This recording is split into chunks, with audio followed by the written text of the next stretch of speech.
Nah, gimana caranya ketika si anak tuh kangen sama ayah tuh sampai geter? Nah, itulah hubungannya sama kualitas pembicaraan, kualitas tatap mata. Kalau kualitas pembicaraannya sudah baik, tentunya dengan kuantitas yang banyak, kualitasnya bisa tambah gitu loh. Tapi ada orang yang sering ketemu ayahnya, tapi tidak ada pembicaraan yang berkualitas di situ. Tidak ada pembicaraan heart to heart. Apa tandanya heart to heart? Ya contohnya gini deh, kalau pembicaraan orang tuanya tuh sudah menggetarkan anaknya, itu tandanya bahwa itu sudah heart to heart. Ya kalau kita ambil contoh di Al-Quran kan, bagaimana mengukur keimanan seseorang ketika disebut nama Allah, maka hatinya bergetar ya. Wajilat qulubuhum gitu, disebutkan nama Allah hatinya bergetar. Nah, gimana caranya ketika si anak tuh kangen sama ayah tuh sampai geter? Nah, itulah hubungannya sama kualitas pembicaraan, kualitas tatap mata, kualitas tone suara, isi pembicaraan, saling memuji. Dalam waktu yang singkat si anak melihat banget, bahkan gini ya, tangki cintanya anak bisa penuh dengan ngelihat si ayahnya memeluk ibunya, memeluk istrinya dengan sangat sayang sekali, terus bermain sama istrinya kayak, wah kali ini ayah peluk mami aja, ayah peluk ibu aja, nggak mau peluk kakak, sambil lari gitu. Itu aja bagi dia tuh tangki cinta langsung keisi jauh gitu. Nah, balik lagi nih, untuk bisa melakukan interaksi baik dengan istri dan baik dengan anak secara berkualitas, tentunya harus menggunakan hati. Nah, hati ini hubungannya sudah jelas dengan innamal a'malu binniyat. Jadi ketika kita pulang dari jauh, udah nggak ketemu 6 hari, kita berdoa lah sama Allah. Ya Allah, Robbi shrah li sadri wa yassir li amri wahlul 'uqdatam min lisani yafqahu qouli. Sampai begitu gitu. Seketika mau masuk rumah, ya Allah, lebarkanlah rongga dadaku sehingga aku bisa menuangkan semuanya. Kalau aku lagi kesel di kantor, kan kalau rongga dada besar, kekesalan di kantor tuh nggak dibawa pulang, ada rongga. Kalau kita rongganya besar, anak kita numpahin air, kita nggak cepat malah karena rongganya besar. Dan ini kan doanya Nabi Musa ketika mau ketemu Firaun. Jadi ketika mau ketemu bapak angkatnya itu loh Firaun, Nabi Musa, Robbi shrah li sadri wa yassir li amri, ya Rob, luaskan rongga dadaku sehingga aku nanti nggak sesek kalau ngomong sama Firaun, sehingga aku bisa menyampaikan sesuatunya dengan jelas gitu loh.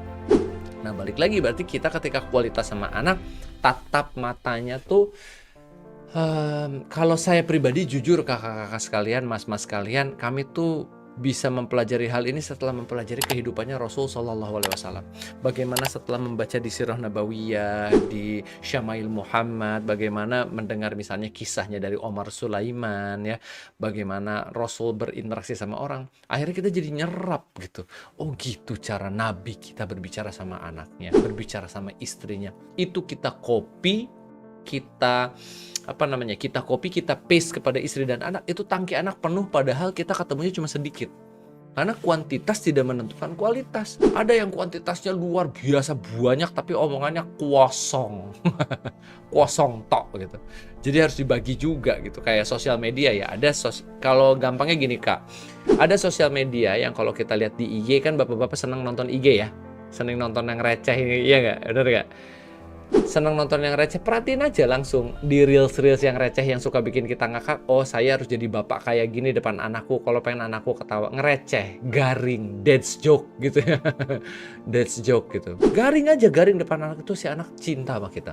Yang kedua, lihat motivasi tobat, itu juga tanamkan ke anak kita gitu. Cara kita bicara tentang bagaimana tobat, bagaimana dosa, bagaimana Allah, kenalkan Allah. Jadi kita tuh bisa jadi bapak yang full cuma dengan waktu weekend doang ketemunya sama anak.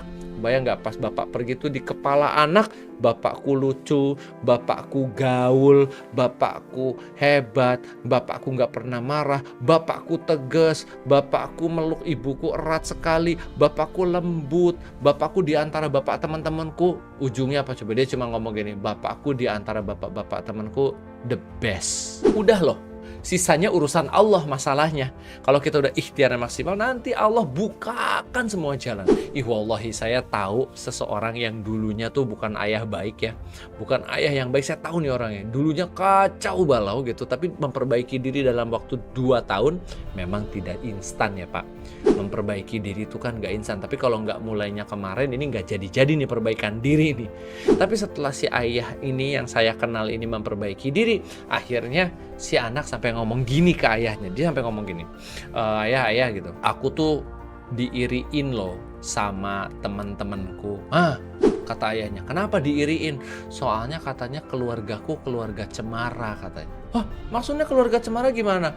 Ternyata kata teman-teman yang ngomong, ayahmu nggak pernah marah, ayahmu selalu ngajak makan, ayahmu selalu nanya perasaanmu, ayahmu selalu.